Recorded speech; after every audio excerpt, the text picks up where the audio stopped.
ህይወቱ ያለውን ነገር በማውራት ስላሳዘንኩ ይቅርታ ልጠይቅ መጥቻለሁ። ስለዚህ የእግዚአብሔር ሰው እኔ ጩፋ እውነተኛ የእግዚአብሔር ሰው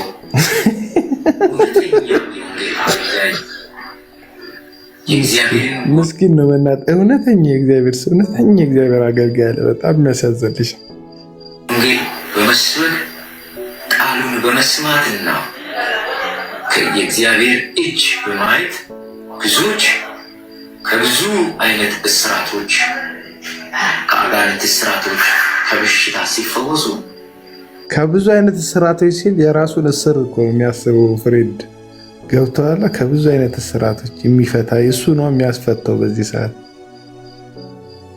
በአይኔ እኔ ምስክር ነኝ። ለዚህ ግብአት ደግሞ አብረን በነበርን ዘመን በየአደባባዮቹ ወንጌል እንዲያገለግል ሰው ወንጌልን ሰምቶ የእግዚአብሔር ልጅ እንዲሆኑ ኢየሱስን በማመን እንዲድኑ ብዙ አደባባዮችን ከሚያመቻቹቱ ግለሰቦች አሉ። እኔ ነበርኩ። ዛሬ በአንዳንድ ወገኖች ሀሳብና ምክር ተሳስቼ ለተናገርኩት ለጥፋት ቃላት በእግዚአብሔርና በእግዚአብሔር ሕዝብ ፊት ይቅርታ ሊጠይቅ መጥቻለሁ። የእግዚአብሔር ሰው አብረን በነበርን ዘመን እግዚአብሔር እንዴት ሲጠቀም እንደነበረ አሁን እየተገለጠ ካለው ክብር የሚበልጥ ክብር ሚዲያ ባልነበረ ዘመን፣ ቴክኖሎጂ ባላደገ ዘመን ዓለማትን በወንጌል እንደዞርክ ብዙ አገልግሎትን አብሬ ሄጄ በአይኔ ያየሁበት ዘመን ነበር። የማይረሱ ጊዜያቶች እየጸለይን ወደ ቤታችን ወደ ማደሪያችን እስከ ማንሄድ ድረስ የእግዚአብሔር ክብር በእኛ ላይ ወሮ እየጸለይንና እያነባን የቆይንበት ዘመናቶች ያውቃሉ። ይህንን ድንቅ የእግዚአብሔር ስራ፣ ይህንን ድንቅ የእግዚአብሔርን እጅ በአንተ ሲገልጥ የነበረ እግዚአብሔር የተመሰገነ ይሁን። ዛሬም እየተገለጠ ላለው ለእግዚአብሔር ክብር ለሱ ይሁን። ግን ይህን እያወቅኩ በድንገት ሰው ስላሳስተኝ ተሳስቼ ለተናገርኳቸው ቃላቶች በሙሉ በእግዚአብሔር ፍቅር ተስፍሽ እለምናለሁ። ወዳጅ ወንድሜ፣ የእግዚአብሔር ሰው፣ የእግዚአብሔር ወንጌል አገልጋይ፣ የእግዚአብሔር መንግስት ልምምጥ ነው ያዘው ነቢይ፣ ይቅርታን ለመቀበል የሚጨክን ልብ እንደሌለ አውቃለሁ። በእውነት የፍቅር ሰው ነህ፣ ትሁት ነህ፣ ልበሰፊ እንደሆንክ አውቃለሁ። ብዙ የተራቡትን ስታበላ አውቃለሁ። በአይኔ ደሳሳ ጎጆ ውስጥ የነበሩትን ሰዎች ቢላ ሰርተህ እስከ መስጠት ድረስ ላለ ነገር ሳትነፍግ የሰጠኝ እግዚአብሔር ነው ብለህ ለሰጠው ጌታ ስትሰጥም ጭምር ለማስመሰል ደስ እንዲል ለማድረግ ሳይሆን የምታደርገው ነገር ሁሉ እግዚአብሔርን እንዲያስደስት እግዚአብሔር እንዲከብርበት ለማድረግ በጸጋም በገንዘብ በሀሳብም ጭምር ስትደግፍ ነበር። ዛሬም ለብዙዎች አገልግሎት ሞራልና ለዚህ ክብር መቀጣጠል እንድትሆን መነሻ ሆነሃልና እኔም ለዚህ ለትንሿ መንፈሳዊ እንቅስቃሴ ድፍረት እንዲኖረኝ በእግዚአብሔር ፊት እንዲመላለስ በእግዚአብሔር ቃል ላይ ትኩረት እንዳደርግ በጸሎት ጊዜን እንዳሳልፍ መነሻና መንገድ ከፋች አንተ እንደውም የማልክደው እውነት ነው። ሴጣን አሳስቶኛል፣ ሰው አሳስቶኛል። ይህ አንተን የማይመጥን የእግዚአብሔርን ሕዝብ የማይመጥን በአገልግሎት እየታነጹ እግዚአብሔር ወደ መፍራት እየተጓዙ ያሉ ስለ ጽድቅ ስለ ቅድስና ሕይወት እንዲሄዱ የማድረግ ምክንያት አንተ ሆነላቸው እያለ ይህንን ሕይወትና አገልግሎትን የማይመጥነውን ነገር በመናገር እጅግ በጣም ስህተት መሆኑን አምኛለሁ፣ ተጸጽቻለሁ። በእግዚአብሔርና በሰው ፊት አሁንም ደግሜ ደጋግሜ እላለሁ። ይህንን ይቅርታ እንደምትቀበል ይቅርም እንደምትለኝ አምናለሁ። የኔና ያንተ ወዳጅነት ከዚህም ያለፈ ነው። አብረን ከዚህ በኋላ ባለን ዘመን የእግዚአብሔርን መንግስት እናገለግላለን። በተሰጠኝ ጸጋ ይህንን እውነተኛ ወንጌልን ለማገልገል ከጎኔ እንደሚቆምም ጭምር ባለማስመሰል ከንጹህ ልቤ ወንድሜ ቃል እገባለሁ። የዛሬውን ጥፋቴን ይቅር በለኝ። አንተ የወንጌል አገልጋይ የእግዚአብሔር ባሪያ ይህንን እንድትቀበልልኝ ይቅርታ እላለሁ። በእግዚአብሔር ስምና በእግዚአብሔር ሕዝብ ፊት እላለሁ፣ ይቅር በለኝ። ግን ምን ያህል ጉልበታቸው እንዴት ከፍ ያለ እንደሆነ እያያችሁ ነው። ሪፖስት በማድረግ ተባበሩልኝ። ተባረኩ። በኢየሱስ ኧረ ይሄ ነገር ግን ተጽፎለት መሰለኝ።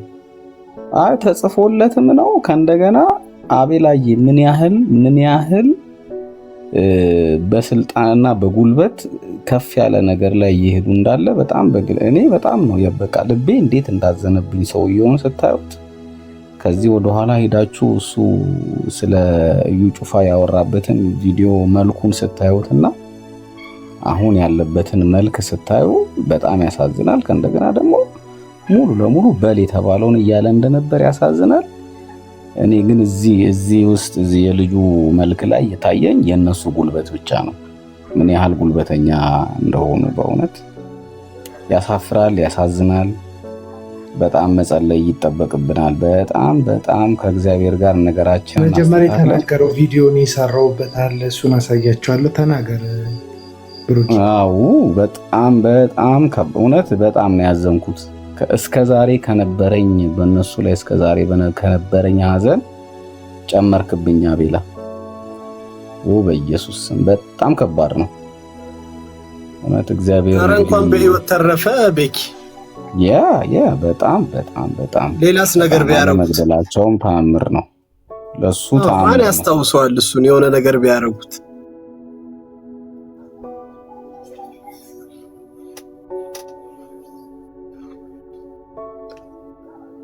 ቀጥል ቤኪ። የአቤላ በእውነት በጣም እግዚአብሔር ይርዳን እንጂ በጣም ከባድ ነው። እንግዲህ ወዴት እየሄዱ እንዳለ እንዴት ጉልበት እያወጡ እንዳለ የሚያሳይ ነው። እግዚአብሔር ደርሶ ባይረዳን ኖሮ ካስታወስክ ሊያረጉ የፈለጉት የነበረው አንተ ላይ ትዝ ይልሃል አቤላዬ? እንደዛ ነበረ። ይሄን ቪዲዮ ቀን አሳያችሁ። ያሳየንና ሊኖረው የሚችለው የሚለው ምክንያቱም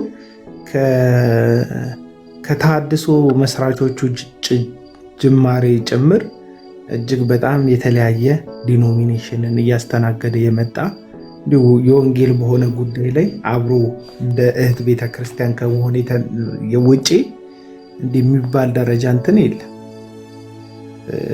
ምስስል እንደ ካቶሊክ ወይም እንደ ኦርቶዶክስ ቤተክርስቲያን ከላይ ወደ ታች የሚመጣ ስርዓት የለም። እንደ አለመታደል ሆኖ ኢትዮጵያ ውስጥ ደግሞ መጀመሪያ ወንጌልን ሲስፋፋ ከዛም ሲመጣ ከተለያዩ ሀገሮች የመጡ ሚሽነሪዎች ስለሆኑ በተለያየ አቅጣጫ ወንጌልን ያስፋፉት ምድራችን ላይ የተለያዩ ቤተክርስቲያን ይዘውት የመጡት ዲኖሚኔሽንን ያስፋፉት። ለምሳሌ መካነ ኢየሱስ አለች፣ ቃለ ሕይወት ቤተክርስቲያን አለች። ደግሞ እዚሁ ሀገር በቀል በሆኑ በዩኒቨርሲቲ ተማሪዎች ደግሞ የተመሰረተችው ሙሉ ወንጌል አለች እና እነዚህ ሁሉ የተለያየ ዲኖሚኔሽኖች ሆነው ነው የቀጠሉት። በቅርብ ጊዜ በደርግ ሞጫ በኢህአዴግ ዘመን በኋላ ደግሞ በአርብቶ አደሮች በኩል ነበር ፍቃድ የሚወጣ። የመቶ ምናምን በህይወት ይኑሩ አይኑሩ የማይታወቁ ሰዎች መታወቂያ ሰብስበህ ሄደ ይህን ያህል ምእመን አለኝ ብለህ ስም ስትሰጣቸዋለህ አርብቶ አደር። ከዛ ልክ እንደ ድርጅት ፍቃድህን እያደስከ ነው። አሁን በዘመነ ደግሞ ብልጽግና አሁን ባለው መንግስት ስር ደግሞ ካውንስል በሚባል ተቋቁሟል እና አሁን ካውንስሉ ራሱ ከባድ ነው። እንደ አንድ ሆኖ ለመቀጠል እጅግ በጣም የሚፈትን ነው። ምክንያቱም ያስተምሩ ስብስብነት አለ እጅግ የማይመሳሰል ገባ። ወንድና ሴትም በጋብቻ ታጣምራቸዋል። እነዚህ ለጋብቻ የማይመቹም ለትዳርም ለመለያየት የማይመቹ ናቸው። ልዩነታቸው ማለት ነው። በቃ እንደዛ ነው እና ለሃይራርኪ የማይመች ነው ስብስቡ። ልክ ነው። አንድ ሰው እያለ እንደ አምቤባ ተከፋፍለን አልቀናል ብሎ ኤርሚያስ እና የእግዚአብሔር እንደው በጎነት በጣም ያስፈልጋል። አይደለም በእኔና በአንተ ዘመን ያለ ወጣት ቀርቶ አባቶቹ ራሱ አይችሉም አንድ ነገሩን አንድ ላይ ማስኬድ። እጅግ በጣም የስልጣን የሹመኝነት የታይትል ጸብ አለ መካከል ላይ ምናምን። እኔ እንጃ ይከብዳል። የኢትዮጵያ ጃፓን ምናምን ታክላለች የሚለው ነገር ቀድሞ ሊደርስ ይችላል ጌታ ካልመጣ። የኢትዮጵያ ወንጌላዊ አብያተ ክርስቲያናት ሃይራርኪ ከመኖሩ በፊት ኢትዮጵያ እንደ ጃፓን ስልጡን ትሆናለች የሚል የምኞት አንዳንድ እንትና ላካሄዳል። እሱ ምናልባት ቀድሞ ሊፈጸም ይችላል ብዬ አስባለሁ። እንዴ ይሳኮር ወጣ እንዴ? ፕሮፌት እንዴት ነህ? አይመስልህም ማቲ? ፕሮፌት ማይክን ንካውና አንተ ሴቭ አድርገው። ሰላም ነው። ሰላም ለእናንተ ይሁን። በጌታ ወንድም የሆናችሁ እንዴት ናችሁ? ደህና ነኝ። አንተ ግን ዘገምተኛ ነኝ እነ እናትህ ነግራኛለች። በእርግጥ እኔ መጠረጥር ነበረ ይላል። የማዘር ጓደኛ ነህ ማለት ነው። እኔ ከትልቅ ሰው ጋር አላወራም። እሺ እስኬል እንዴት ነህ? ልጅ አትሆናት አለ ነው። አሁን ወደ ዋናው ሀሳብ መግባት ነው እንጂ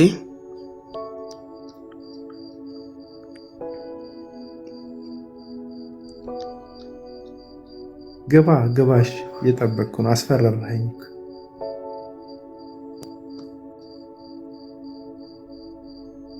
ይሰማል?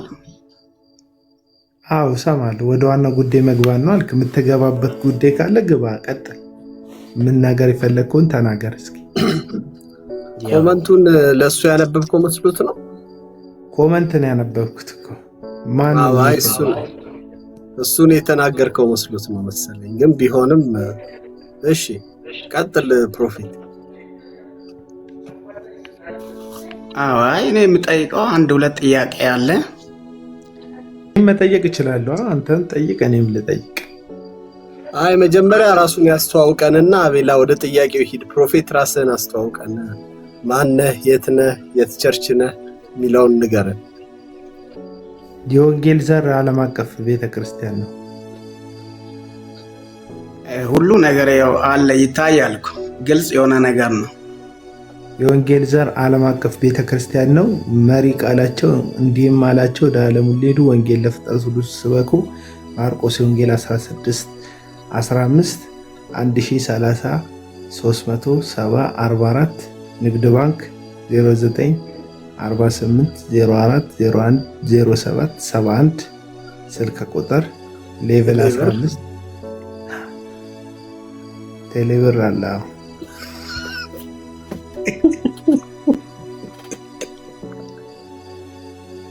አሁን ሐሳቤን እንዴት ነው? አሰሙም ወይም አትቀበሉም? ቀጥል። አይ እየተጫወታችሁ ነው መሰለ፣ ወይም ጫወታችሁን ቀጥሉ። ቁም ነገር የምታወሩ መስሎኝ ነበር የገባሁት። አረ ኢንፎርሜሽን ነው ሼር ያደረኩት እኮ የተጻፈው ሙሉ። ቀጥል። አይ መጽሐፍ ቅዱስን ታምናላችሁ ትቀበላላችሁ አይደል? እንቀበላለን፣ እናምናለን። ስለዚህ መጽሐፍ ቅዱስን የምትቀበሉ ከሆነ የምታምኑ ከሆነ እውነተኛ ነቢይም እንዳለ ሐሰተኛም አለ። የምትቃወሙ ደግሞ ጠቅላላ መቃወም ማለት ምን ማለት ነው? ይህን ሐሳብ ለመጠየቅ ነው የገባሁት። ከዛ ባለፈ ደግሞ እንደ ወንድማችሁ የምናገረው ነገር ምንድን ነው? ትችት ምንም ነገር አይጠቅምም። ከትችት ይልቅ ደግሞ ወይም በቃሉ ማስተማር እንዳለባችሁ እና መናገር ያለባችሁ ነገር ነው እንጂ እዚህ ጋር አሁን አንዱን ማውራት መተቸት ምንም አያስፈልግም ለማለት ፈልጌ ነው። ነቢይም አለ፣ እውነተኛ ነቢይም አለ፣ እውነተኛ ሐዋርያም አለ፣ እንደዚሁም ሐሰተኛም አለ። መጽሐፍ ቅዱስ እንደሚናገር ማለት ነው። የተኛው ነው የምትቀበሉት? የለም ነው የምትሉት? ደግሞ ኤፌሶን ምዕራፍ 4 ላይ ያለው ቅድም ስታወሩ ከቅድም ጀምረ እዚህ ጋር ሲከታተል ሲሰማ ነበርና ቃሉን እንዴት ነው አትቀበሉም? ያ ቃሉን አትቀበሉም? ይሄን ለመጠየቅ ነው የገባሁት እኔ። ግን አሁን ስለ ትችት ያነሳኸው ላይ አንተም እኮ የተቸህ ነው አይደልኛ? እኔ ነው ወይስ ፕሮፌት ስለሆንክ ለአንተ ይፈቀዳል? እኛ ፕሮፌት የሚል ስለሌለን መተቸት አንችልም። ትችት እኮ ምንም ችግር የለውም፣ ሰውን ያሳድጋል። ልክ ያልሆነ ነገር ሲታይ ያረከው ነገር ልክ አይደለም ማለት ነው ትችት። ከዛ የተለየ ሌላ ትርጓሜ የለውም። ልክ የሆነ ነገር ደግሞ ልክ ነው እንላለን አይደል? አሁን ቅድም አቤላ ከይሳኮር ጋር አንድ ነገር ሲያወራ በጣም የገረመኝ ነገር ምንድነው? ጳውሎስ የጻፈው ደብዳቤ ነው እንጂ እሱ ቃል አይደለም አለ። እሱ ወንጌል አይደለም አለ። እንዴት ነው አሁን ከዚህ የምንማረው? ለምሳሌ ይሄ ልክ ነው ጳውሎስ ሲጽፈው ያ ነው አላልኩም እንደዚህ። አሁን እየተቸህ ነው። አሁንም ድጋሚ ደግሞ ትችት ውስጥ ገባ። ያላለውን ነገር አይደለም ያወራው ነው የተናገረው እሱ ያወራው። እሺ እኔ ያልኩት ልድገም። አንተ አፌ ላይ ልታስቀምጥ ፈልጋለህ የፈለግከውን ሐሳብ፣ ግን እኔ የራሴ ስለሆንኩ ተናጋሪው ደግሞ ማቲም ነገ ላይቡን ሲቋጨው ያወራንባትን ርዕስ ቆርጦ መውጣትም ስለሚችል ይልክልሃል። ከፈለግህ አንተ ብቻ ላክልኝ። ልጁ ያሉ እንደውም ሪከርድ ካላደረግ ካመለጠ ይሄ ልጅ እንዲህ ለሚያምነውም ለማለት ይጠቅማል። እኔ ያልኩት ጳውሎስ ሲጽፈው ደብዳቤ ነው። መንፈስ ቅዱስ ሲያዘጋጀው ደግሞ ሕያው ቃል ነው። ጳውሎስ ለአቡነ ይደርሳል ብሎ አልጻፈ። መንፈስ ቅዱስ ግን በጳውሎስ በኩል ለእኔም ለአንተም እንዲደርስ መልእክት እንዲሆን አስቡ ለረዥም ዘመን አቅዶ ጽፏል። ይህ እኮ የእግዚአብሔር አስደናቂ ነገር እኮ ነው የነገርኩ። ለምሳሌ የጳውሎስ የመጀመሪያ ተደራሲዎቹ የቆሮንቶስ ቤተክርስቲያን ምዕመናን፣ የኤፌሶን ቤተክርስቲያን አባላት፣ ከዛም ደግሞ ሌሎችም በዘመኑ የነበሩ ለምሳሌ የፊልጵስዩስን ስታነብ፣ ገላትያንን ስታነብ፣ ሌሎቹንም መልእክቶቹን ስታነብ እነዛ ተደራሲዎቹ በዘመኑ ለተነሳባቸው ችግር፣ የኑፋቄ ትምህርት፣ የሐሰት ልምምድ አሊያም ደግሞ በዘመኑ ለተነሳባቸው ችግር መከራ ለማጽናናት፣ አንዳንዱን ለማጽናናት፣ ሌላውን ለመገሰጽ፣ ሌላውን በመካከላቸው የተነሳውን የኑፋቄ ትምህርት ለማጥራት፣ ትክክለኛውን ወንጌል ለማጽናት በተለያየ አጀንዳ ጽፎታል። ግን እግዚአብሔር በዚህ ሐዋርያ በኩል ዘመናት ተሻግሮ ከ2000 ዓመት በፊት በኋላ እስትንፋሰ መለኮት እንዲሆን በመንፈስ ቅዱስ ኢንስፓይሬሽን ወይም በመንፈስ ቅዱስ አነሳሽነትና መሪነት እንዲጻፍ አድርጎታል። ያን ደብዳቤ ጳውሎስ ጠቅልሎ በብራና ሲልከው ደብዳቤ ነው። የደብዳቤውም ተደራሲዎች እና አቡነ አይደሉም ለጳውሎስ። ለመንፈስ ቅዱስ ግን የደብዳቤው ተደራሲዎች እኔም አንተም ነን። ስለዚህ የተናገርኩት ጳውሎስ ሲጽፈው ደብዳቤ ነው ያልኩት። ልክ ነው። የእግዚአብሔር ቃል ነው ምናምን ብሎ አይደለም ጳውሎስ ሲጽፍ ቃል አይደለም ነው የምትለው አቡነ። ምርጫ ነው እኮ ምርጫ መውሰድ አለብን።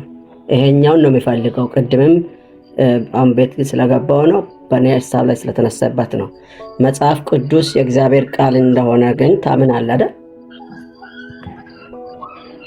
አሁን እኮ ብያለሁ። የምትፈልገውን የምትሰማው ማለት ነው ብያለሁ አይደለም? እኔ ጠየቅኩ። አሁን አንተ እየነገርከን አለው ለሆነ ጊዜ ጳውሎስ ለሚያገለግላቸው ሰዎች የጻፈ ደብዳቤ ነው እያልክ ነው። መልእክቶቹንም የጠቅላላ ጳውሎስ መልእክቶቹንም አርምጠኛ። አሁን አንተ የጳውሎስን መልእክት ጳውሎስ ለጻፈላቸው ደብዳቤ ነው፣ መልእክት ነው እና ሙሴም እና ማንም የጻፉት ለሆኑ ወገኖች ነው ሁሉም የጻፉት እና የጻፉት ሁሉም ለነኛ ወገኖች ደብዳቤ እንጂ የእግዚአብሔር ቃል እንደሆነ ልትናገር እንደማትችል እየነገርከኝ ነው ያለው ለኔ እሳቤ። ይሳኮር ኤፌሶን መጽሐፍ ምዕራፍ 1 ቁጥር 1 በእግዚአብሔር ፈቃድ የኢየሱስ ክርስቶስ ሐዋርያ የሆነ ጳውሎስ ስለሱ ስለ ጻፈ አልጠየቅኩማ። እኔ ጠቅላላው መጽሐፍ ቅዱስን የእግዚአብሔር ቃል አላጨርስማ። እኔ ጠየቅኩ። ለምን አትመልስም? መጀመር እኔ እሱ አልፈልግም። 10 ሰከንድ ዝማችን አንተ አልሰማም። አንተ ያነሳው ሐሳብ ለማተጻፈ ማጻፈ የሚለውን ልትነግረኝ ከሆነ እሱን አልጠየቅኩም። ምን ገና ሳልጨርስ ለምን ትገምታለህ? ለማተጻፈ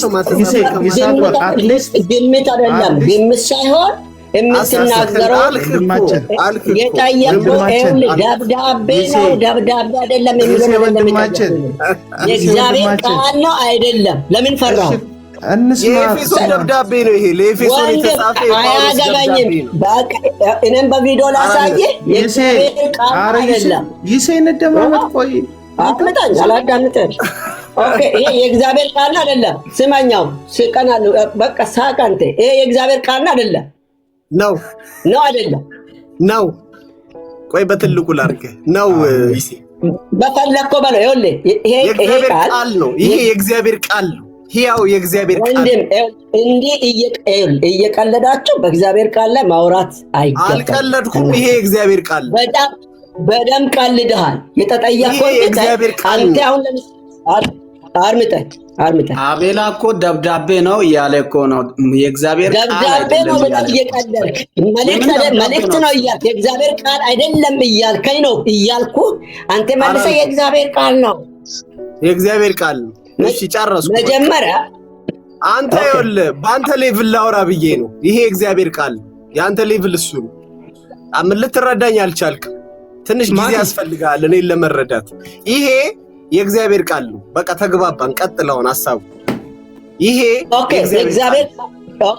የእግዚአብሔር ቃል ለምን ተጻፈ ይላል መጽሐፍ? ላውራ በቃ እኔ በኔ ሌቭል አይደል፣ በኔ ሌቭል እና መጽሐፍ ቅዱስ እንደተጻፈ ለምን ይሳኮር ወንድማችን ይኸውልህ አባ አንዴ መጫወጫ እንዳይሆን ይኸውልህ አንተም ስትጮህ ፕሮፋይል ላይ ያደረካት ወፍ ደንግጣ እንዳትበር ዕለት ዕለት ከመስቀሉ እየሸሸች ነው ወፏ። በጣም ነው የምትጮህ ያለው። ተረጋጋ። ለዘላለም ትሻሻለች። ክፉ ወፎች በመስቀሉ ዙሪያ ያሉ ጥቃቅን ቀበሮችን የማጥመድ ስራ እንደሚሰራ ታውቀኛለህ። ከቀደመው ጀምሮ ጥቃቅን ቀበሮችን አጥምዳ ያዝ እንደተባለው እንዳንተ ያሉትን ጥቃቅን ሰዎችን አስመስለው የእግዚአብሔርን ቃል ደብዳቤ ብለህ እየቀለድክ መልሰህ የእግዚአብሔር ቃል። ለዚህ ነው እኮ አሁን ኤፌሶንን ሲያነሳ ዝም ብዬ እንዳነሳው አድርገህ ልታወራኝ ነው። እሺ እንደማመጣ እኔ ተኝተዋል ልጆቼ ተንከጮክ እንዳንተ ልጆቼ በመሀል ላይ አይሆንም። አንተ ነው እኮ የጮኸው። እባክህ እንዳልጮህ እንዳንተ ሰማኝ። ልጆቼ ይነሳሉ። ቀልድ ሞታል። በዚህ ቃል የምትቀልድ ሰውዬው አንተ የእግዚአብሔርን ቃል አውቃለሁ ብለህ ልታወራኝ ነው። ይሳኮር እኔ በሌብል ነኝ። በቃ ይሄ የእግዚአብሔር ቃል አዝናለሁ በሁላችን በእግዚአብሔር ቃል አይደለም። እንዴት ትላለህ? እንዴት የእግዚአብሔር ቃል አይደለም ትላለህ? ይሄን መጽሐፍ ቅዱስ እንዴት የእግዚአብሔር ቃል አይደለም ትላለህ አንተ? ልክ አይደለም። እኔ ነገር ይላልኩ ይኸው ሪኮርድ አድርጉና ይሄንን ቃል እንናገራለን። በኤርፎን ነው የምትሰማው። ድምፅ ቀንስ እያሉ ነው። በኤርፎን ነው የምትሰማው። ይሳኮር መስማት ማቋረጥ ትችላለህ። ከፈለግ መንቀል ትችላለህ። ይሳኮር ላስወርዳለሁ። አልሰማካ እንደማሳብ ይኸውልህ፣ ውሸት የውሸት አባት ሰይጣን ነው። የውሸት ልጆች አትሁኑ። የጳውሎስ መልእክት ለእግዚአብሔር ሀሳብ ለእግዚአብሔር ቃል ለእኛ ለመቀለድ ክብር ሳይኖራቸው ለይሳኮር ክብር ይኖራል ብዬ አላስብም። ይሳኮር በጳውሎስ መልእክት አጠቃላይ ለመናገር የዘገየ ያለ ነው። ቅዱስ ምን ይላል መሰለህ? አይደለም የእግዚአብሔር ቃል መጽሐፍ ቅዱስን ሳትቀበል ለዚህ ክብር ሳይኖረኝ ለይሳኮር ክብር ይኖራል ብዬ አላስብም። አሁን መጽሐፍ ቅዱስ ይሄን ቃል አትወራም።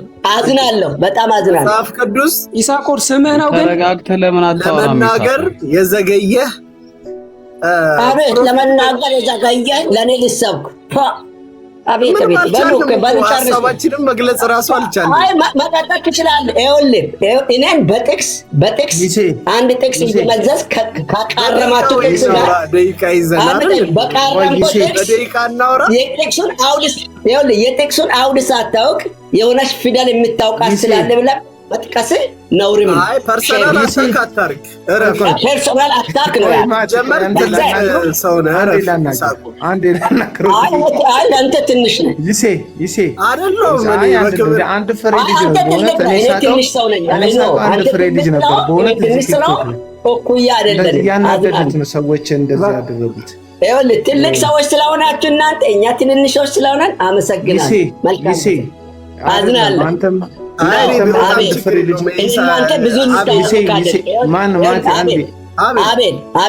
አቤል አንድ ነገር ስልክ አለ፣ ስልክ እደውልልሃለሁ። እኔ እናንተ ቁጭ ብለን እናወራለን። እኔ እኮ ይኸውልህ ምን መሰለህ ችግሩ እኮ ይኸውልህ እኔ እናንተ እኮ ይኸውልህ እንዳናወራ አንደኛ ሰው ሐሳብ ሲሰጥ በዚህ አላወራም። ለምን መሰለኝ ማለት ነው አንተም እኔ የጠየቅኩን ሐሳብ ትተህ ሌላ ታነሳለህ። አሁን አንተን እኔ መጽሐፍ ቅዱስ አይደለም ወይ ብዬ መጠየቅ የፈለኩበትን ምክንያት ሳያውቅ ማቲ ያደረገው ኤፌሶን መች ተጻፈ ማን ጻፈ የሚለውን ሊነግረኝ ሞከረ። እሱን መናገር እሺ ቆይ ይሴ እሱን መናገር ስህተት ነው። ማን ጻፈው መናገር ስህተት ይሆናል? አዎ ስህተት ነው። በዚህ ሰዓት ላይ እኔ መጽሐፍ ቅዱስን አስተምረኝ ማን ጻፈው እንዲጻፈው ብዬ አይደለም የጠየኩህ። አንተ እኮ ቅድም እግዚአብሔር ቃል ይሳቁ ወደ ቃሉ ገብተን ብናወራ አይሻልም? አይደለም ወደ ቃሉ ገብተን ብናወራ አይሻልም? ብለህ ብታወራ ነው የሚሻለው። በጌታ ልለምንህ በጌታ የተቆራረጠ ጥቅስ ጠቅሶ ያለ አውድ ተናግሮ ማለት ይቻላል። አዝናለሁ። ኤፌሶን 4ን እናወራ በጌታ እሺ። ለምን አሁን ከአንተ ጋር አላወራም። የእግዚአብሔር ቃል እንደሆነ ማታምን ሰው ጋር አላወራም አልኩ እኮ አሁን አለቀ። ይሄንን እውነት ነው ምናምን የእግዚአብሔር ቃል አይደለም ደብዳቤ ነው ለነ ኤፌሶን የተጻፈ ደብዳቤ ነው በሚለው እያጨበጨብክ የእግዚአብሔር ቃል አይደለም አላልኩም። ሲጀመር አልከው ወንድሜ ስጠይቅ ምን አልከው? ይኸውልህ ልጁ ስጠይቅ ምንድን ነው አልከው? ፕሮፌት ስጠይቅ ምን አልከው? ኤፌሶን 4 ላይ ያለው ደብዳቤ ነው አለ። በሚገባ ያስረዳ። እንደውም ዝርዝር ሐሳብ ስለሄደ ዝርዝር ሐሳብ በዚህኛው መዋሸት ይቻላል እንዴ? ቃል ነው አይደለም የሚለውን ስጠይቅ አንተ ለምን እየዞርክ እየሳቀህ ነበር? እውነት ሲናገር ለምን ትናገራለህ?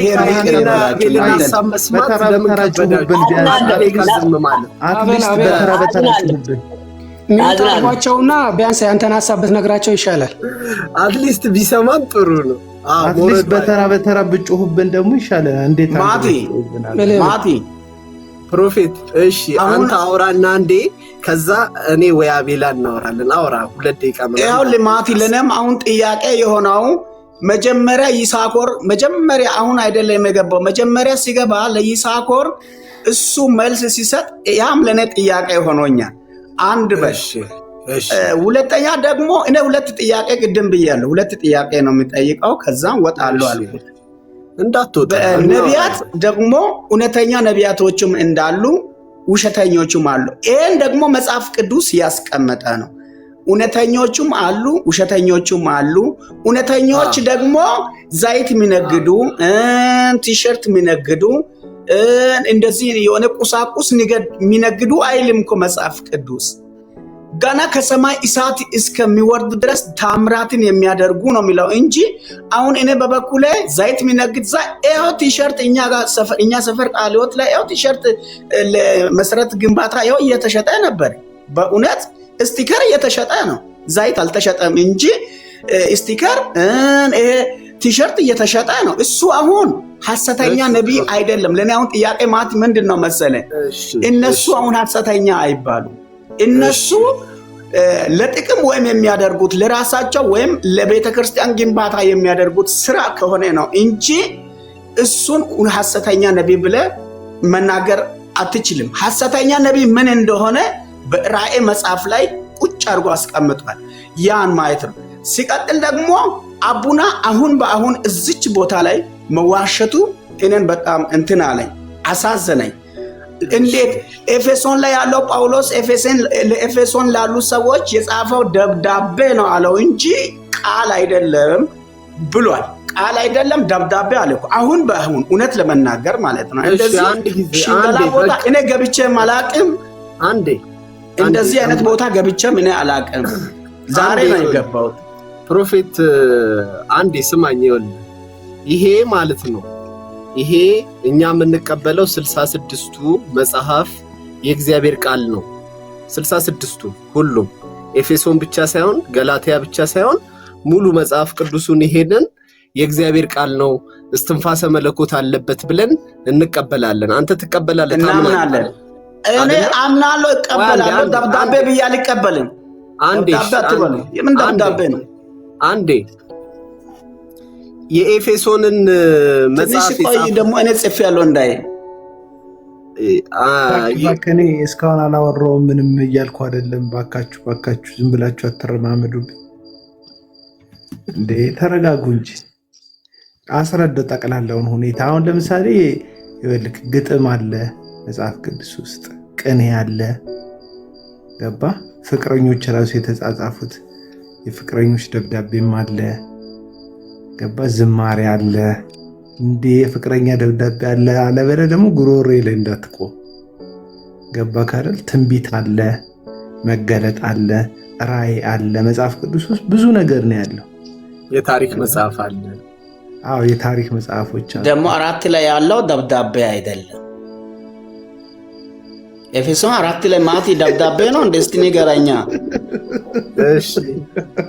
እሺ ኤፌሶን 4 ላይ ደብዳቤ ነው የሚለው እንደ እስቲ አንብቦ። ኤፌሶን 4 ላይ ያለው አቡዬ ይሄን ሰውዬ ቴዎሎጂ ታስተምሩት ነው አቡ አባ አንተ ዝም በል ተሙ፣ አንተ ዝም በል። ቅድም እኔ ኦርቶዶክስ ነኝ ብለሃል። አንተን አይወክልም። አንተ እኔ በጌታ ነኝ ወንድም አለም፣ እኔ በጌታ ነኝ። ይኸውልህ ታዲያ ቅድም ምን ኦርቶዶክስ ነኝ ትላለህ? እኔ መጽሐፍ ቅዱስን አንቀበልም እንደ ኦርቶዶክሶች? ዝም በል። አሁን በእኛ አሁን የእናንተ መጽሐፍ ቅዱስና የእኛ አንድ አይደለም። ዝም በል። እንዴ አቡዬ ለምንድን ነው የምትታገሱት በዚህ ልክ ይሄንን ሰውዬ? 80 አሃዱ ነው የእናንተ፣ የእኛ 66 ነው። 66 የምትቀበሉ ከሆነ አውሩ።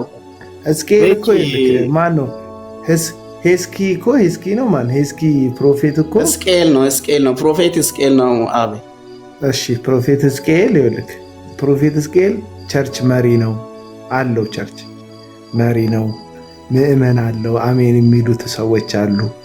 እና ገባክ? እሱ እንደዚህ ከሆነ የሚያስበው ምእመኑን ዝም ብለህ አስበው ደግሞ ምን አይነት እንደሆነ። አንተ ደብዳቤ እያልክ አቤላ እኔ አሜን ብዬ ሊቀበል እንደ እኔም ኤፌሶን ላይ ያለው ደብዳቤ ብዬ ላስተምር እንደ አሁን ከአንተ ምንም የሚጠቀመው ነገር የለም። ማቲ የምታወራው ደህና ነገር ካለ አንተ አውራ። ከዛ ባለፈ አቤላ ከአንተ ላይ ምንም የሚጠቅመኝ ነገር የለም። አንተ በኩል ያንተ ፍልስፍና ነው። ፕሮፌት ፍልስፍና ነው። ተሙ አንተ ያው በቃ አንተ ተሙ አታውራ። ማይኩ ሙይታ አንድ ጥያቄ ልጠይቀውና አንተ አቤላ ቆይ አንዴ ተሙ ፕሮፌት አንተ ሙይታ አድርገው። ተሙ ቆይ አትጨርሱማ። አሁን ከኛ ጋር የጀመረው ነው ስላልጨረሰ ተሙ ያጨርሱ። እኔ አሁን ማቲ ነው የሚጠይቀው። እሺ ይሄ እግዚአብሔር ቃል እንደሆነ ታምናለህ አይደል? ሙሉን በጣም አምናለሁ። እኔ ህይወቴ ነው ለኔ ህይወቴ። መዝሙረ ዳዊትን የጻፈው ማን ነው? ዳዊት ነው። ሌሎችም ጽፈዋል አይደል? ሙሴም የጻፈበት ውስጡ አለ። የአሳፍ ልጆች የቆሬ ልጆች የጻፉት አለ ምናምን አይደል? ብቻ ልክ እንደዛ የኤፌሶንን መጽሐፍ የጻፈው ማን ነው? ጳውሎስ ነው የጻፈው። አንዴ ተሙ ዝጋው ማይኩም። ጳውሎስ ነው አይደል የጻፈው? የጻፈው የኤፌሶንን ደብዳቤ ለማን ነው? በኤፌሶን ከተማ ላሉ ምዕመናን ነው አይደል የጻፈላቸው? ምን አልከኝ? በኤፌሶን ላሉ ምዕመናን ነው አይደል የጻፈላቸው ጳውሎስ? የኤፌሶንን ደብዳቤ የጻፈላቸው ደብዳቤ አይደለም ቃሉን በለዋ። ደብዳቤ ያልኩት ለምን መሰለህ? ደብዳቤ ስትል እኔ ያመኛል። ደብዳቤ አይደለም ቃሉን በል። የእግዚአብሔር ቃል አንዴ በመንፈስ ቅዱስ ተነዶ አንዴ ይኸውልህ እዚህ ኤፌሶን መጽሐፍ ምዕራፍ 4 ላይ ይኸውልህ ኤፌሶን መጽሐፍ ምዕራፍ 4 ላይ እንግዲህ በጌታ እስር የሆንኩ እኔ ጳውሎስ በተጠራችሁበት መጠራታችሁ እንደሚገባ እንድትኖሩ ይላል። ጳውሎስ ይሄንን ሲጽፍ የት ነበር የነበረው? እስር ቤት ነበር የነበረው። እስር ቤት የነበረው ሰውዬ ደብዳቤ የጻፈው ደግሞ ኤፌሶን ላሉት ነው። ስለዚህ ይሄ ጽሑፍ ተጽፎ በደብዳቤ መልክ ተደርጎ ነው ለኤፌሶን ላሉ ምዕመናን የተላከው። ለምሳሌ ከውጪ ደብዳቤ ሰው ጽፎ ልኮልህ አያውቅም? እንዳውኑ ኢሜል አልነበረም። እንደዚህ ቲክቶክ ተደዋውለ ማውራት አትችልም። እንትን ገስት አስገብተህ ማውራት አትችልም። ኢሜል ማድረግ አይቻልም። ያኔ በነበረበት ዘመን ሰዎች መልእክት የሚለዋወጡት በደብዳቤ ነው። ስለዚህ ጳውሎስ እስር ቤት ሆኖ ወደ 5 ደብዳቤዎችን ጽፏል። ከዛ መካከል አንዱ የኤፌሶን ደብዳቤ ነው። ኤፌሶን ላሉት ሰዎች እሱ እስር ቤት ሆኖ ጻፈና በመልእክተኛ በኩል ላከላቸው። ስለዚህ ይሄ የእግዚአብሔር ቃል ነው፣ መጽሐፍ ቅዱስ ነው። ግን ጳውሎስ በጊዜው ሲጽፍ ደብዳቤ ነው ጽፎ ለኤፌሶን ልኮ የነበረው። ገብቷል? እዚህ የኤፌሶን ምዕመናን ደብዳቤ ተቀብለው ነው ያነበቡት ማለት ነው። እስከዚህ ድረስ እንስማማለን? እስካሁኑ ድረስ ፕሮፌት ሕዝቅኤል ወጣ አልተስማማም። አገላለጽ ከበደ። ይልቁንም የላችሁ ቁም ነገር አንዳንዱ ደብዳቤ አንተ ይኸውልህ አሁን እኔ አንተን ነው እንደው ማለት ነው። አንተ ይኸውልህ ጌታ ቤት ረጅም ጊዜ ቆይተሃል። የእግዚአብሔርን ቃል በጣም አጥንተሃል። ወንጌል በጣም ሰርተሃል። የእግዚአብሔርን ቃል አንደርስታንድ የምታረግበት መንገድ አለ። እነዚህ ደግሞ ገና ካወላለዳቸው ጀምሮ ገና በቃ መጣም ብለው ነው ያወላለዳቸውም ጤነኝነቱ ቼክ መደረግ አለበት። ግን ተወልደናልም ካሉ ከተወለዱ ልክ ከማህፀን ሲወጡ የጀመሩት ድስጥና ቦሃቃ ነው እንጂ የእግዚአብሔር ቃል ምን እንደሆነ እንዴት እንደሚጠና እንዴት እንደሚነበብ ሊያቆይ ይሄንን እንኳን አንደርስታንድ ማድረግ የሚችሉ ሰዎች አይደሉ እና ሊሸከሙት የማይችሉት ነገር ሆነ እኮ። ኤፌሶን መጽሐፍ ደብዳቤ ነው ሲባል ይሳኮር እኮ አጨሰው እኮ ሰፈሩ ነው አበደ። ይሳኮር እኔ እንደዚህ አይመስለኝም ነበር እውነት ወያኔ እንደ ቁርአን ወርደናል ብለው የሚያምኑት እኔ ምን አውቃለሁ። አንዳንዱ ደብዳቤ ሁሉ እኮ እየዞረ የሚነበብ ነው። የሆነ ቤተክርስቲያን አንብበው ጨርሰውት እያዞሩ በአብያተ ክርስቲያናት ሁሉ እንትን ነው የአንደኛ ቆሮንቶስ የምታነበው አቤላ የቆሌ ቤተሰብ እንዲህ በመካከላችን መለያየት እንዳለ ነግሮኛል ብሎ ሰምቶ ጳውሎስ ለቆሮንቶስ ሰዎች ሲጽፍ ያው ከነሱ ሰምቶ ማለት መከፋፈል እንዳለ መለያየት እንዳለ ሰምቼ ነው ብሎ እኮ ጽፏል። አንብበው ከፈለክ አንደኛ ቆሮንቶስ ከቁጥር 10 የቀለዊ ቤተሰቦች በመካከላችሁ ይሄ እንዳለ ነግረውኛል ብሎ እንትን የሚለው ልክ ነው። ያና እንደ ቁርአን አልወረደም። ልክ ነው አቤላ፣ አንተ ልክ ነህ። ደብዳቤ ነው በጊዜው ለነበሩ ተደራሲያን አንደርስታንድ ያላደረከው ምን እንደሆነ ታውቃለህ? ምንም ስለ እግዚአብሔር ቃል ኖሃውም የላቸውም። በቃ አሁን ማቲ እንዳለው እነሱ ከሆነ ቦታ ላይ መጡ። በቃ የሆነ ያዩት ሰንበዲ ነበረ፣ እሱን ለመሆን መጡ። በቃ ይሉታል፣ የሚቀበላቸው አለ። ይሄ ይሆንልሃል፣ ይሄ ይደረግልሃል። እንደው እኔ በእርግጠኝነት ቅድም ብትጠይቅ እንደ እግዚአብሔር ቃል ማውራት አለብን እኮ ማንም ሲናገር እንደ እግዚአብሔር ቃል ይናገር ብለህ ብትናገረው ይቆጣ ነበር። አይልም በቃ እኔ እንደፈለኩ ነው የምናገረው ሁሉ ሊል ይችላል። አቤላ አሁን የጀመራችሁትን ማቲና አቤላ ይሄን ሰውዬ ቁጭ አርጋችሁ ከዘፍጥረት እስከ ራእይ ድረስ ቲዮሎጂ ካላስተማራችሁት በስተቀር እንዴት ይጻፍ፣ ኬት ይጻፍ፣ ለማን ይጻፍ በመንፈስ ቅዱስ አሁን ደብዳቤ ነው አንተ ስትለው በቃ እሱ ይሄ እንደመጣለት ቁጭ ብሎ ጻፈው። ስለዚህ በመንፈስ ቅዱስ ተመርቶ ስላልጻፈው የእግዚአብሔር ቃል አይደለም ልትለው መስሎት ደንግጦ ነው። በጣም አስደነገጥከው ደብዳቤ ስትለው አለ።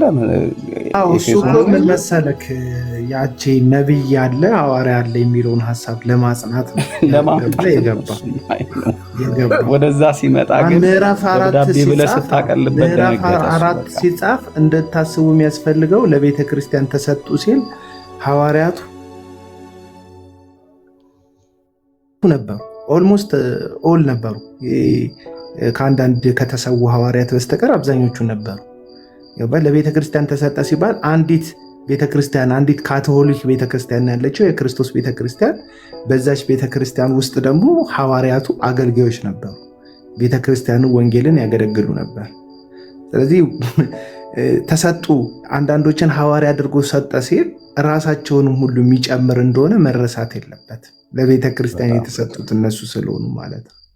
ስለዚህ አሁን መተክ አጎፍሮ ቶሞካ እንትን እየጠጣ ልክ እንደነ ዘላለም ሐዋርያነቱ ዘላለም እንደሚባለው ግለሰብ ሐዋርያነቱ እውነተኛ እንደሆነ ለማረጋገጥ እየሄደ ዩቲዩበር ጋር ሐዋርያ አለ በዚህ ዘመን እያለ የሚከራከር ሰው አይደለም። ቅድም ለዛ ነው ስንጀምር እኮ የጀመርነው በነ ሐዋርያው ጳውሎስ ነው። ሁለተኛ ቆሮንቶስ መጽሐፍ ምዕራፍ 11ን ገልጠን የጀመርነው ብዙ ጊዜ አለ ለ41 ሲቀረው 3 ጊዜ ተገርፌያለሁ፣ 2 ጊዜ በድንጋይ ተወግሬያለሁ።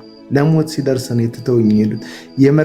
በመርከብ ፍርሃት፣ በወንድሞች በሐሰተኛ ወንድሞች ፍርሃት፣ በውስጥ ፍርሃት፣ በውጭ ፍርሃት፣ በርዛት፣ በድካም፣ በብዙ ማጣት ወንጌልን ያጸኑትና የሰበኩት እነዚህ ሐዋርያት እንደ ቀልድ እነዚህ ሰዎች በደማቸው ጽፋ ያደመቁትን አገልግሎት አንተ ከየትም ምትፍፍ አድርገህ ሐዋርያ ነኝ ከዛ እንቶኔ ነብይ ነኝ ምናምን ትለኛለህ። ከዛ ከኔ እኩል ነው ሐዘን የምትደርሰው፣ ከኔ እኩል ነው የህዝቡን መከራ የምታውቀው፣ ከኔ እኩል ነው ሁሉን ነገር የምታውቀው። ከዛ ይታየኛል፣ ይገለጥ። ምንድን ነው የሚታየ? አንተ እንትን አብይ 2 ጊዜ ይመረጣል፣ እሱ ነው የሚታየ። ከእንትኑ ይመረጣል፣ የሚቀጥለው ዓመት የድል ዓመት ይሆናል፣ እሱ ነው የሚታያችሁ። እናንተ ጥሩ ስለተናገራችሁ ነብይ አይደላችሁ። እኔ ይሄን ነው ጥሩ ስላወራ ይሳካል ስላልክ ትጠረምሳለህ ትሄዳለህ ስላልክ ነብይ አይደለህ። አዲስ ኪዳን ላይ እንኳን የነበሩት ነቢያት እና አጋቦስ በኢየሩሳሌም ስለሚደርሰው ረሃብ ቀድሞ ተናግረዋል።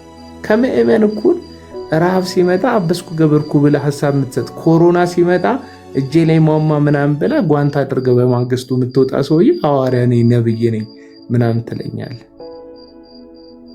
ልክ ነህ። ሳክሳም ነህ፣ በቃ ውሸታም ነህ እንጂ ነብይ አይደለም። ዓለም አቀፍ የሆነ ፓኒክ ሲመጣ እዚህ ደብረ ዘይት አውሮፕላን ኢትዮጵያዊ አውሮፕላን ተከስክሶ ብዙ ሰዎች አልቀዋል። ቀድመህ እንኳን አትነግረንም ምን እንደሚከሰት በህይወታችን ላይ የሚደርስ ስጋት አደጋ ነገራት። እዚህ ጋሞ አካባቢ ላይ ርዕደ መሬት ሲከሰት አልነገራችሁን? ጎርፍ አደጋ ሲከሰት አልነገራችሁን? እዛ ጋሞ ግን አደባባይ ላይ ወጥተህ ክሩሴር ታዘጋጃለህ። ወንጌል አይታችሁታል። የመጀመሪያው ርዕደ መሬት ላይ እዩ ጩፋ እንባውን እያዘራ ያዘው እንባ በለው እያዘራ እኔ የመጀመሪያ ክሩሴድ ያዘጋጀሁት በዚህ ህዝብ መካከል ነው ምናምን ይላል። አልነገረም እንዴ? ርዕደ መሬት ይታየኛል እንኳን አይሉ። አንዱ ቅድም ሲጽፍ ነበር ኮመንት ላይ ኢትዮጵያ ውስጥ የት እንደሆነ አላቅም አንድ ቦታ ፍንዳታ ይደርሳል ይላል እንዴ። እና አንድ ቦታ ላይ ፈነዳ ነው እንዴ? ቦምብ እንኳን ባይሆን እኮ እንትን ትራንስፎርመር ይፈነዳል እኮ። እኔ እንደውም አቡዬ እነዚህ ሰዎች በጣም አንደርስታንድ መደረግ ያለባቸው ይሄ ሴኩላሩ ዓለም ላይ ያለውን ትምህርት ራሱ እሱም ስጋት አለኝ። እንደውም አንድ ልጅ እዚህ ጋር ቅድም ላነሳለህ እያለ ሲጽፈው አንብቤው በጣም ገረመኝ። ቁጥር ነው ስም የለውም እና ለመማር የከበዳቸው የእግዚአብሔርን ቃል ማንበብ የከበዳቸው ኢቭን እስኪ ብዙዎቹን ያቸው አንድ የተለመደች ትሬንድ ነበረች። ይሄ አዳዲሶቹ ነቢያት ላይ አንድ ሰው መጽሐፍ ቅዱስ ይዞ ከፊት ለፊት ይቀመጣል፣ አንብበው ይለዋል። እሱን እየተከተለ እና የማንበብን ፕሮብሌም ሳይሆን አይቀርም ኖርማሊ ትምህርት የሚባለው ፊደል መቁጠር። አሁን ባይብልን እንተወውና ይሄ የመማር ችግር ያለባቸው ይመስለኛል አብዛኛዎቹን ካያቸው እና ከእውቀት ማነስ ነው። አያነቡም። በቃ እነሱ የሚመስላቸው ድምጻቸው እስኪዘጋ መጮህ፣ የሆነ ነገር መናገር ምናምን ያ ማገልገል ነው እየመሰላቸው ያለውና መጽሐፍ ቅዱስን ቁጭ ብለው ለማጥናት የሴኩላሩ ዓለም የሆነውን ትምህርት ይሄ ሃሁ ሂሃ ብሎ ኤቢሲዲ የሚለውን ነገር ስለማያውቁት እንዴት አድርገው ያንብቡት? እኔ የሚገባኝ እሱ ነው። ላይክ አንድ ሰሞን ላይ ካስታወስክ ቃሉን ብላ ተብያለሁ ብሎ መጽሐፍ ቅዱስ እየገነጠለ ሲበላ እንደነበረው ማን ነው? አንድ እብድ ታስታውሰዋለህ አይደለ? በእንትን ያ ዘሴም ያ ነገር ያለባቸው ይመስለኛል። አሁን እርግጠኛ ነኝ ሁለቱ ቅድም የገቡት ሁለት ፕሮፌት የሚል ማዕረግ ተሸክመው የነበሩ ሰዎች በእርግጠኝነት የእውቀት ችግር ነው ያለባቸው እንጂ የእውነት መጽሐፍ ቅዱስን አንብበው ቢሆን ኖሮ ማቲ አንስቶ ይሄ የእግዚአብሔር ቃል ነው እያለው ካታጎሪውን ከፍሎ ሊነግረው ግን ደብዳቤ የሚለውን ሊወስደው ሲል ግን ነርቨስ ሲሆኑ ስታይ በቃ አንብበው አያውቁም ማለት ነው። አይቲ እንደዚህ አንደርስታንድ አላረጋችሁ? እኔ እንጃ፣ እኔ እንደሱ ነው የገባኝ። ልክ ነው። ዘርፈ ብዙ ነው ችግራቸው። እኔ እኮ አንብቡ ከፊት ለፊት ሲሉ ሌላ ነበር የመሰለኝ እንትናቸው ችግር በስታይል እያስነበቡ እንደሆነ አሁን የጠረጠርኩት። ቆይቼ የእግዚአብሔርን ደጅ ጠናሁት እሱም ዝም በል አለኝ ብሎ ሙሉ ስብከት ሰብኳል።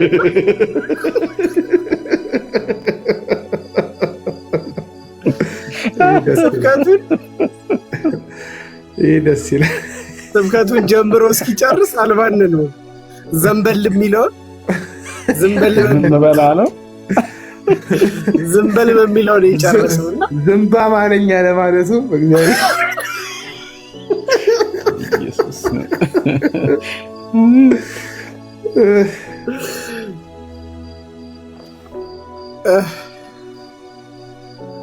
አስቸጋሪ ነው። አንተ 7 ሰዓት ከምናምን ሆነ ኮጎቢው አንቺ እንዴት ነሽ? በእናትሽ ኤአይ ነው ፎቶ ምንድን ነው ወይስ ምንድን ፏ ብለሻል? ፎቶ ኤአይ ነው አይደል? ኤአይ ጀነሬት ያቤላ ትናንት እኮ ዘግተኸኝ ምናምን ተቀይሜህ ነበረ። የት ዘግተሽ? ኮሜንት ላይ አሁን አንዳንድ ስታይል ጀምሬያለሁ። ካልከፈትኩ ማለት ትከሻዬ ላይ አድርጌ ጣራ ጣራ እያየ ነው የማወራው። እንደ እኔ የሰው ኮሜንት እኮ ሀሳቤን እያስቀየረ አስቸገረኝ። ጌታን አላየሽም ለማለት በእውነት መጣውና ጊፍት ሰጠው። ከዛ ዝም አልክ። ኮሜንት ላይ ሰላም እዩ የማርያም ነው ዘማርያም ሲሰጥህ ቴንኪ ብሮ አልከው ማለት ነው። የሆነ ማውሪያ መተንፈሻ ሀሳብ እኮ ሳገኝ ነው እያወራሁ አንቺ የጋለው ሰዓት ላይ መተሽ መተንፈሻ አጣው ሰዓት ላይ ሰጠሽ። እሱ መተንፈሻ ሰዓት ላይ ሲሰጠኝ ብዬ ነው። ወይኔ ግን አስታውሻለሁ። የግድ እኔ ብሮ መሆን አለብኝ ምናምን ብዬ ኧረ አንቺው አንቺማ ቪአይፒ እኮ ነሽ። ቪአይፒ ችግር የለውም። ለማንኛውም ቅድም እንትን ኮመንት የጻፍኩት ዮሳኮር በጣም ብዙ መንፈቅና ያለበት ሰው ነው። ኢየሱስ ክርስቶስ አሁን አማላጅ አይደለም ብሎ ያምናል። 1 2 ደግሞ አሁን አምላክ ብቻ ነው ማለት ልክ እንዳውጣኬ ማለት ነው። ሰውነት የለውም። ሰውነት የሚባል ነገር የለም። አምላክ ብቻ። ለምንድን ነው ፍጹም አምላክ የምትሉ? አሁን ሰውነቱን ጥሎ አይነት ነገር ነው የሄደው ብሎ በጣም እንደዛ የሚከራከር ሰው ነው። ባይዘው በጣም ብዙ ፍቅርና ነው ያለው። ስለ እንትን ራሱ ስለ ዘላለማዊ ልጅነት ምን ማለት ነው? የእግዚአብሔር ልጅ ነው ማለት ምን ማለት ነው ብሎ ልክ እንደ ኃይለ ዮሐንስ ማለት ነው የሚያምን አሁን 4 ፍቅርና ወጣ አይደለ? ምልጃው አያምንም። ኢየሱስ አሁን ፍጹም አምላክ ነው ብሎ ያምን አምላክ ብቻ ነው ብሎ ነው የሚያምነው። ኢየሱስ ዘላለማዊ ልጅ አልነበረም ብሎ የሚያምን ሰው ነው። ሌላም እና አንተን አሁን ማለት የመናገር ሞራል የለውም ብዬ ነው። አንተን ደብዳቤ ነው ስላልከው መጽሐፍ ቅዱስ ልክ ነው። ሐዋርያ ጳውሎስ ዕብራውያን ከተጨመረ 14 ደብዳቤ ጽፏል ሐዋርያ ጳውሎስ። ስለዚህ ደብዳቤ ነው። ያኔ የሚቀበሉ ተደራሲያን ነበሩ፣ ጸሐፊ ነበረ ማለት ነው። ስለዚህ ልክ ነው። መንፈስ ቅዱስ እኛን እያየ ነው ያጻፈው። ግን ደግሞ ሐዋርያ ጳውሎስ የጻፈው ደብዳቤ ነበር ለቆሮንቶስ ሰዎች፣ ለቆላሴስ ሰዎች፣ ብቻ ለተለያዩ ሰዎች ደብዳቤ ነው። አስደናቂው ፓርት ነው አይደል? አንቺ አስደናቂው ፓርት ይመስላል። ያ ኮኛ መንፈስ ቅዱስ ፕላን የዘላለም ፕላን ነበረ በእነሱ ኢንስፓየር ሲያደርጋቸው። የእነ ሐዋርያው ጳውሎስ ግን ፕላን በጊዜው ለነበረው ችግር ለነበረው ጉዳይ ለአንዳንዶቹ ማስጠንቀቂያ፣ ለአንዳንዶቹ ግሳጼ፣ ለአንዳንዶቹ መጽናኛ መበርቻ ነው የጻፉላቸው በዘመኑ ለነበሩ ሰዎች። ግን መንፈስ ቅዱስ እነሱ ለጊዜው ለዘመኑ ቤተክርስቲያን በጻፉት መልእክት ውስጥ ኢንስፓይሬሽኑን ሰጥቷቸው መንፈስ ቅዱስ ለእኛ ለህይወት የሚሆነንን መልእክት ስንቅ አስቀመጠ። ይሄ አስደናቂ የእግዚአብሔር ስራ ነው።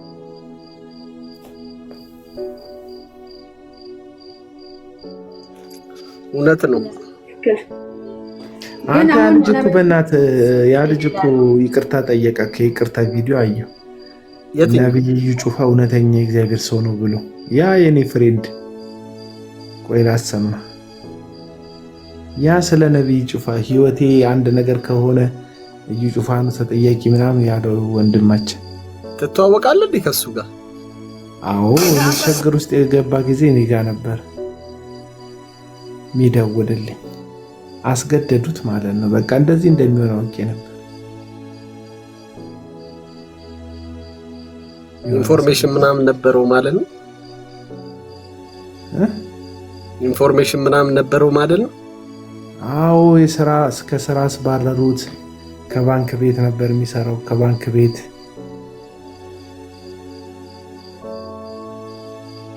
አባረሩት ምናምን። በዚህ ጊዜ ደግሞ ስራ ፈተ ከባድ ነው። ቤተሰብ ልጆች አሉት ምናምን። አይ ቲንክ የቪዲዮ ራሱ አልታየለትም። ኢትዮጵያውያን በሙሉ በወንጌል አማኞች ዛሬ አይ ቲንክ ከእስር ቤት ነው የወጣ። የታል ጸጉሩም ልክ አይደል፣ አስረውታል። ሰውነቱም ልክ አይደለም፣ ተጎሳቁሏል። አዎ ያን ሲሰራ እንዲህ አልነበረም፣ ተቀይሮብኛል።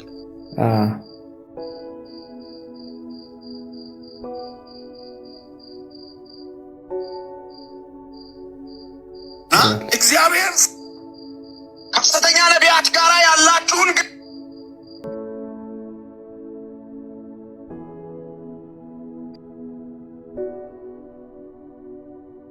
ህይወቱ ያለውን ነገር በማውራት ስላሳዘንኩ ይቅርታ ሊጠይቅ መጥቻለሁ።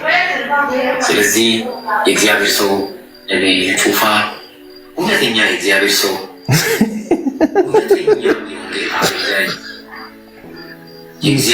ምስኪን ነው መናት እውነተኛ የእግዚአብሔር ሰው እውነተኛ የእግዚአብሔር አገልጋይ ያለ በጣም የሚያሳዝንልሽ ወንጌል በመስበክ ቃሉን በመስማትና የእግዚአብሔር እጅ በማየት ብዙዎች ከብዙ አይነት እስራቶች፣ ከአጋንንት እስራቶች፣ ከበሽታ ሲፈወሱ ከብዙ አይነት እስራቶች ሲል የራሱን እስር እኮ የሚያስበው ፍሬድ ገብተዋል። ከብዙ አይነት እስራቶች የሚፈታ እሱ ነው የሚያስፈታው። በዚህ ሰዓት በአይኔ እኔ ምስክር ነኝ።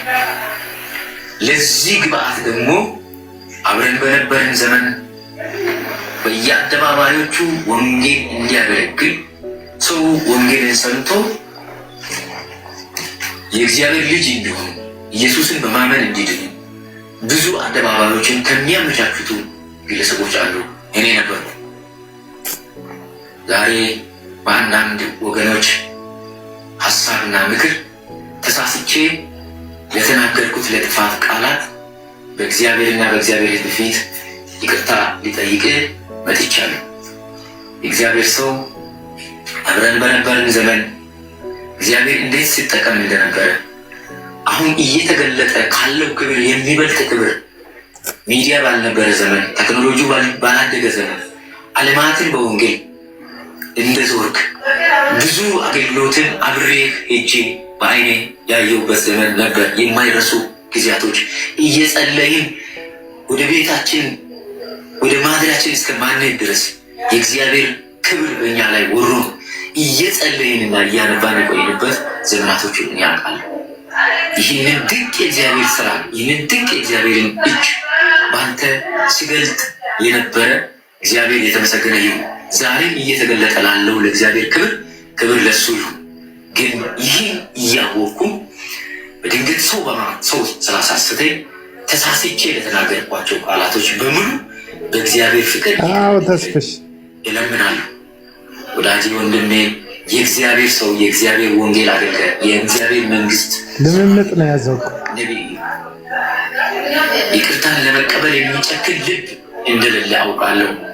በእውነት የፍቅር ሰው ነህ፣ ትሁት ነህ፣ ልበሰፊ እንደሆንክ አውቃለሁ። ብዙ የተራቡትን ስታበላ አውቃለሁ። በአይኔ ደሳሳ ጎጆ ውስጥ የነበሩትን ሰዎች ቢላ ሰርተህ እስከ መስጠት ድረስ ላለ ነገር ሳትነፍግ የሰጠኝ እግዚአብሔር ነው ብለህ ለሰጠው ጌታ ስትሰጥም ጭምር ለማስመሰል ደስ እንዲል ለማድረግ ሳይሆን የምታደርገው ነገር ሁሉ እግዚአብሔርን እንዲያስደስት እግዚአብሔር እንዲከብርበት ለማድረግ በጸጋም በገንዘብ በሀሳብም ጭምር ስትደግፍ ነበር።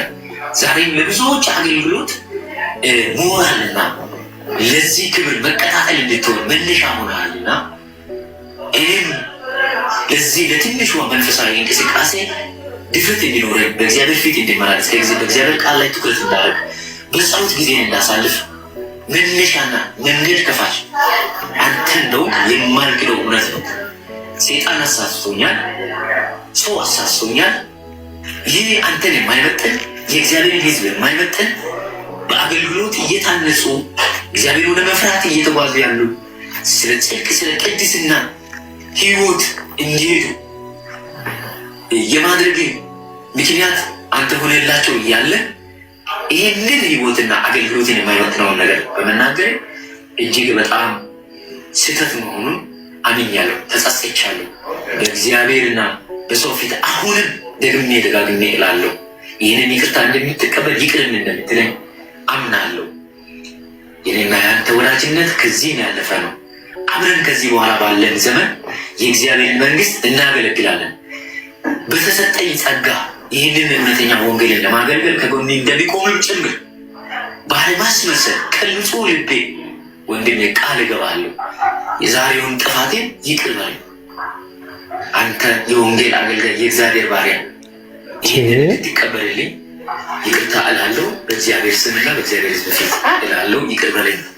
ግን ምን ያህል ጉልበታቸው እንዴት ከፍ ያለ እንደሆነ እያያችሁ ነው። ሪፖስት በማድረግ ተባበሩልኝ። ተባረኩ። ኧረ ይሄ ነገር ግን ተጽፎለት መሰለኝ።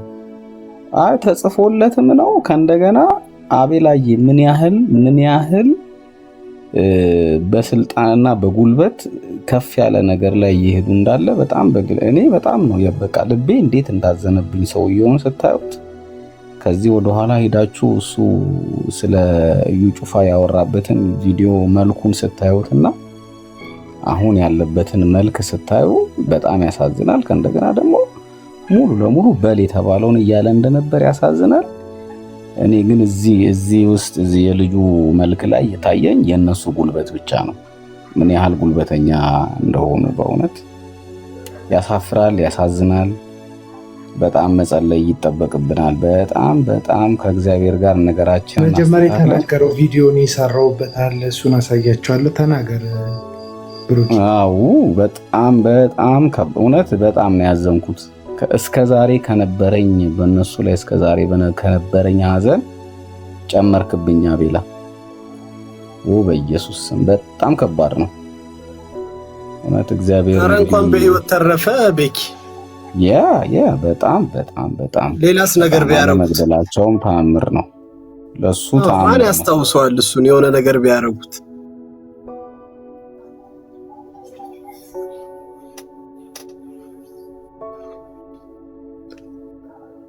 ቀጥል ቤኪ። የአቤላ በእውነት በጣም እግዚአብሔር ይርዳን እንጂ በጣም ከባድ ነው። እንግዲህ ወዴት እየሄዱ እንዳለ እንዴት ጉልበት እያወጡ እንዳለ የሚያሳይ ነው። እግዚአብሔር ደርሶ ባይረዳን ኖሮ ካስታወስክ ሊያረጉ የፈለጉት የነበረው አንተ ላይ ትዝ ይልሃል አቤላዬ? እንደዛ ነበረ። ይህን ቪዲዮ ቀን ያሳያችሁ። እስቲ ያሳየንና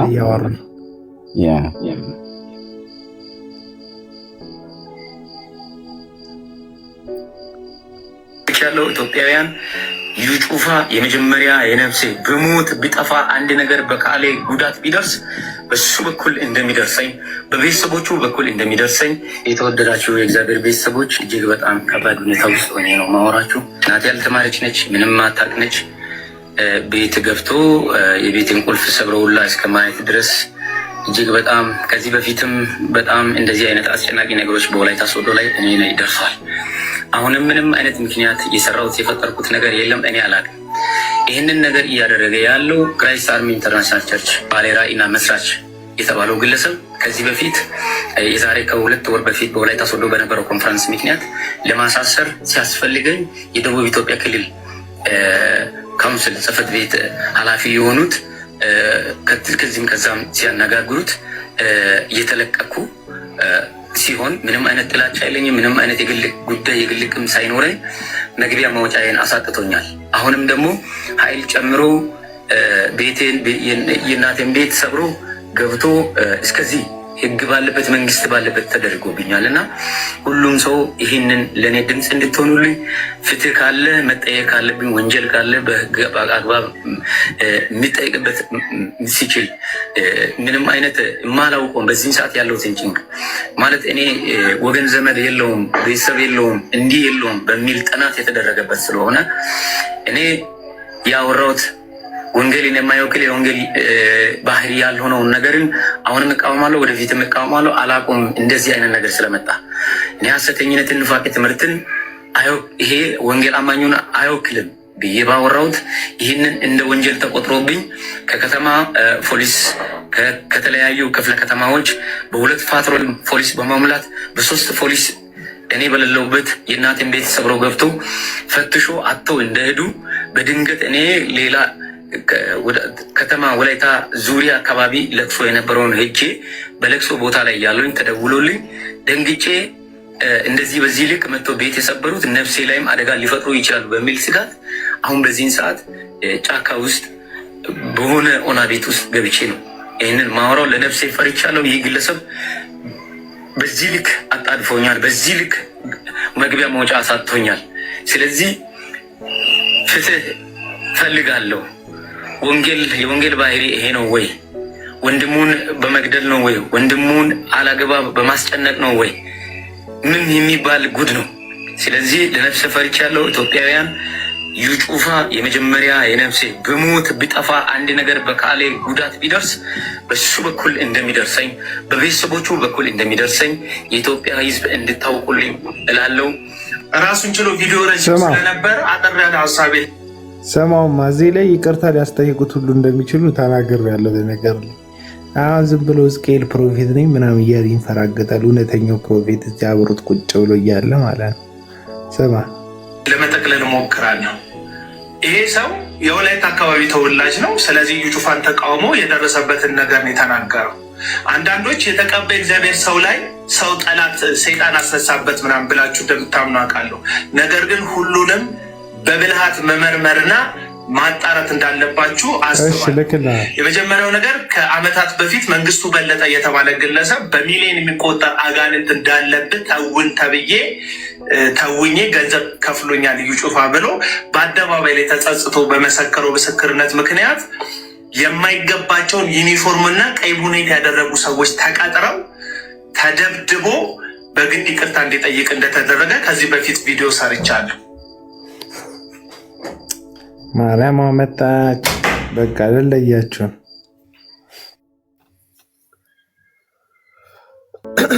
ፕሮፌት መስፍን ገስት ልኳል። ነገ እንቀጥልበታል። እንደው መዝጊያ ሀሳብ ካላችሁ የምትሉት ነገር በሉና እኔም ጠዋት ስለሆነ የምነሳው በእኛ ጋር 8 ሰዓት እየሆነ ነው ኦልሬዲ ከምሽቱ።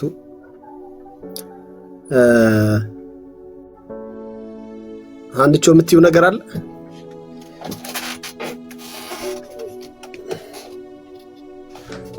አይ በቃ ከጨረሳችሁ ነው ምን እላለሁ ምለው ነገር የለም። እና በነገር ላይ ከቅርብ ጊዜ በፊት ይሄ ሰው ከ3 ሳምንት በፊት ትንሿን መጣች። ተነሱ በቃ እነሱን ላስተኝ ሰላሙን የዩ ጩፋ ጋንጩር ተነሳ በቃ ቀሰቀሰ እንዳላወራ ባሉ ሳትወልድ ብላ ነበር። አሁን ሳትወልድ ተናገር ነው።